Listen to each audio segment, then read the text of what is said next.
نشارك معكم واحد الطاوه ديال الميرنه كتجي زوينه، ونشارك معكم الصول مشرمل ومقلي. دابا غندوزو بركه الله على الطريقه ولا المقادير. عندي هنايا واحد الكيلو ونص ديال الميرنه، ها هي، وعندي كيلو ديال الصول. غنبداو بالطاوه بالميرنه. خديت هنا واحد 3 المطيشات حكيتهم، غنزيد عليهم واحد المعلقه ديال قزبره معدنوس، وغنزيد عليهم الثومه محكوكه 2 ضريصات، وغنزيد العطريه. عندي هنايا معلقه مع مرش ديال التحميره، معلقه مع مرش ديال البزار، وشويه ديال السكينجبير، غير شويه، ومعلقه ديال مع مرش ديال الخرطوم، ومعلقه ديال الكمون، وشويه ديال الملحه كتبقى على حسب الذوق. وغندير الزيت البلديه بطبيعه الحال، درت هنا واحد 4 كاس ديال الزيت البلديه. غنرد هاد لاصوص، غنردها طيب فوق البوطه ونرجع معاكم. من بعد ما درت لاصوص كطيب، دابا غندوز باش غنشرمل الميرنه والصول.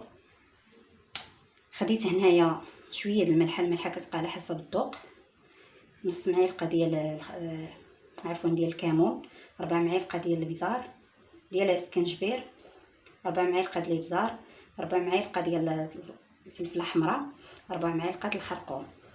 دابا غنزيد عليهم واحد 2 معالق صغار ديال القزبر ومعدنوس، وغنزيد الثومه بودره، ما بقاتليش انا الثومه طريه، غنزيد واحد المعلقه ديال الثومه بودره، ها هي، وعصير الحامض بطبيعه الحال ضروري. عصير الحامض هو اللي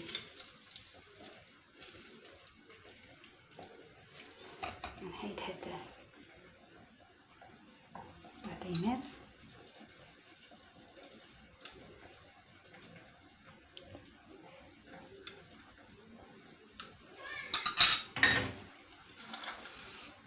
وخديت هنايا باش غنزين الطاوه ديالنا، خديت شويه الفلفل الاحمر قطعتها دوائر، شويه الزيتون مقطع، شويه المطيشه سوليس مقطعه، وخديت بطاطا وسلقتها السلقه.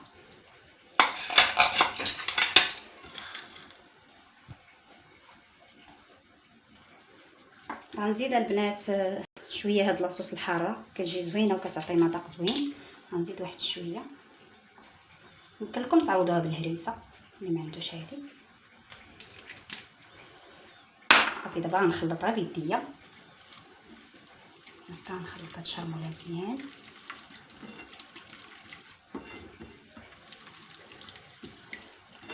وغناخد الميرنه ديالنا، شوفوا الميرنه البنات غزاله طريه جديده. صافي غنشرمل الميرنه والصول ديالي.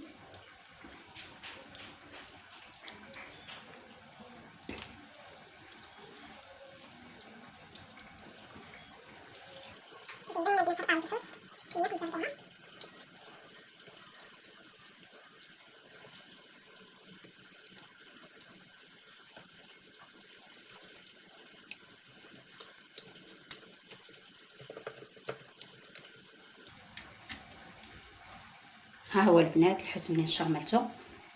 بقاو معايا دابا باش نشوفوا كيفاش غادي نديروا الطاوه ديال الفران. البنات من بعد ما طبت لي ديك لاصوص المطيشه اللي وريتكم، خديت هنا هاد المول.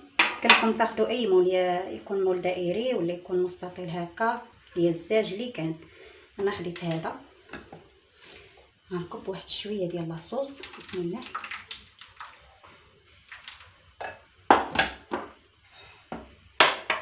غناخذ هاد الباطا غنستفها،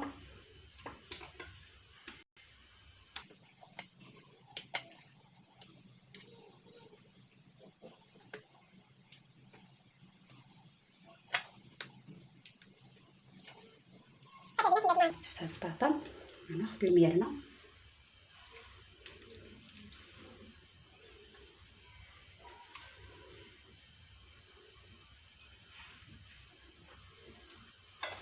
ناخد ديك الفلفله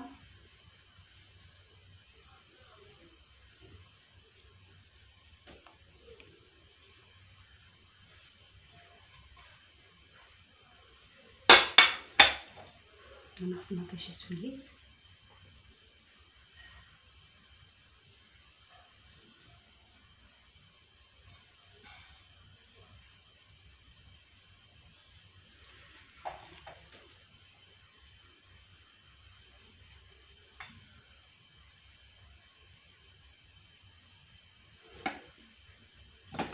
وغناخد هاد لاصوص اللي بقات غنخويها من الفوق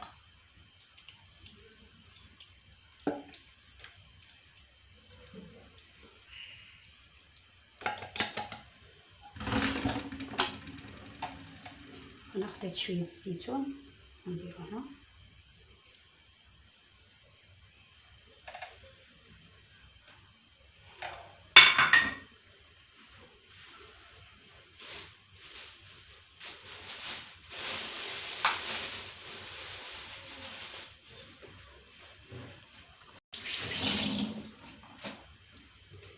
والحار مزاود ضروري.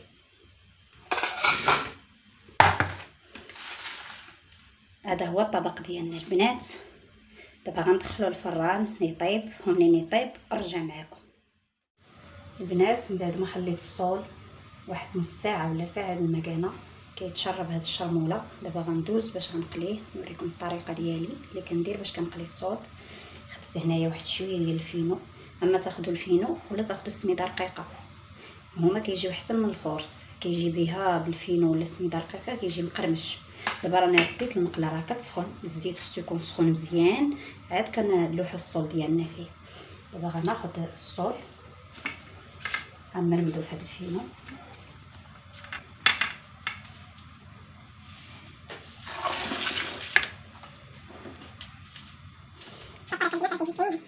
نتمنىكم تجربوها، كيجي بنين بهاد الشرموله.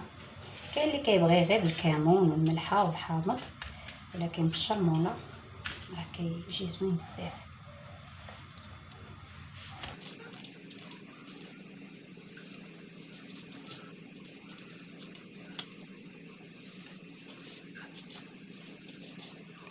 البنات ملي سخنات ليا المقله بديت تكون سخونه مزيان. دابا ندير الصول ديالنا هكا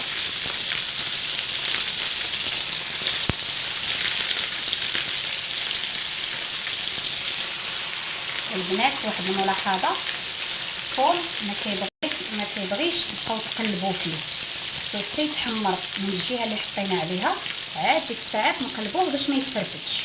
ها هو دابا غنخليه انا حتى غيتحمر عاد غنقلبو البنات. من بعد ما تحمر لينا الصول ضروري هاد المرحله ديروها في الصول البنات، كيتحمر لنا مزيان صافي كنقلبوه الجهه الاخرى. تحمر نشهيت فيها البنات. ها هو دابا غنخليه يحمر عاوتاني على هاد الجهه. وبقاو معايا حتى نتلاقاو في الطبق النهائي ديال الصول وديال الطاوه الميرنا البنات. هذا هو الطبق النهائي ديالنا ديال الغداء. انا شاركت معكم الغديوه ديالي اليوم. ها هي الطاوه راه كتجي زوينه البنات، كتجي عاقده وما فيهاش كاع الماء. وهذا هو الصول، راه بهاد الطريقه البنات كيجي غزال هاد الصول. نتمنىكم تجربوه ورافقتو مع هاد الشلاضه اللي فيها الخس والفجل والخيار ومطيشه سوليس، وبطبيعه الحال الخبز اللي معروف ضروري من الخبز. وهنايا درت شلاضه ديال الديسير، الليمون والبنان والتفاح والفريز وشويه الخس، كتجي زوينه هاد الشلاضه البنات. نتمنى هاد الغدا يعجبكم، ونتمنى هاد الاطباق اللي وجدت معكم تعجبكم. هاد طاوه الحوت بالطريقه ديال الصول. وإلا عجبكم لا فيديو ما تنساونيش وديروا لايك واشتركوا في القناه، ولا باقي ما اشتركش مرحبا بيه، واللي دخل عندي جديد مرحبا بيه والف مرحبا. وشكرا لكم على التعاليق الزوينين اللي كتخليو ليا، وبيكم غتكبر هاد القناه ان شاء الله. وشكرا بزاف البنات، وما شهيتكم في هاد الطاوه وهاد الصول، وخليتكم في امان الله. والسلام عليكم حتى الفيديو جديد ان شاء الله.